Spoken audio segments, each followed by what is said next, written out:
You just met Garrett Russell, the lead singer of Silent Planet, who dedicates his life to reaching people with the gospel through music.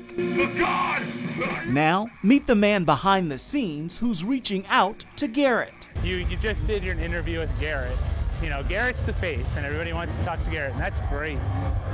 But who does, those type of people need people to rest on and come back to too. And I feel that God uses me in unique ways in terms of like support, being able to talk to band guys that are on tour with us that maybe don't believe in God or have questions about God.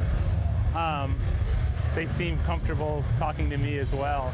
Mark Lewis joins the band on tour, willing to provide support wherever it is needed.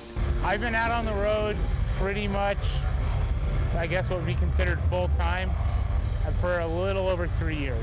I do this in part because it's fun and I love it, but also it's a way that for me to minister in a way I never thought I would. God is kind of can throw some interesting things in your life, and I'm sure 10 years ago I wouldn't imagine I'd be in, where are we, Virginia Beach, boiling in the sun, doing this.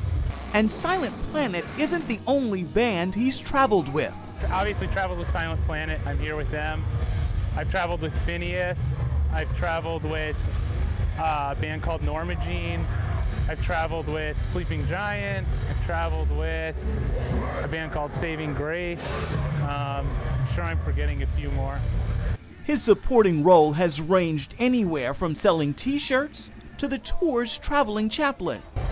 Some of the bands I'll do some tour managing for, but initially when I went out with Phineas, my title was a wild card.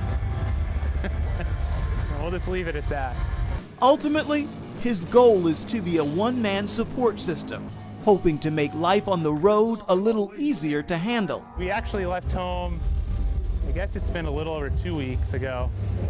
A couple of the shows on the way out, we played in Phoenix in 120-degree weather. So that's like a huge challenge. It's just hot. I haven't showered in probably a week. A lot of times food is a struggle. The road can be very stressful. The road can be very tiring and trying, and to be able to pick up areas that might need to be picked up that no one wants to maybe refocus where focus needs to be, to just make it fun, because until you've been on the road and until you've been on tour, you don't get it. The type of support that's there is usually just whatever's needed, and different bands might need different things, and I guess that's another way God uses me. And Mark's journey on the road has also strengthened his own relationship with Christ. It's really interesting because obviously I'm old for what this is.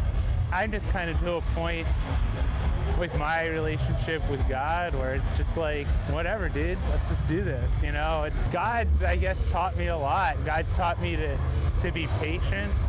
I grew up in northern New Jersey, an East Coast guy, very intense. You get out on the road with musicians and artists, and they're like, oh yeah, 3 o'clock, and that could mean 3:30, that could mean 4:30, that could mean never.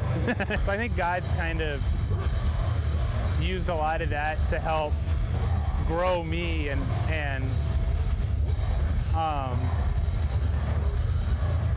make me more of a whole person. While Mark knows every tour has its obstacles. Long drives, no AC in our van right now, that's a challenge.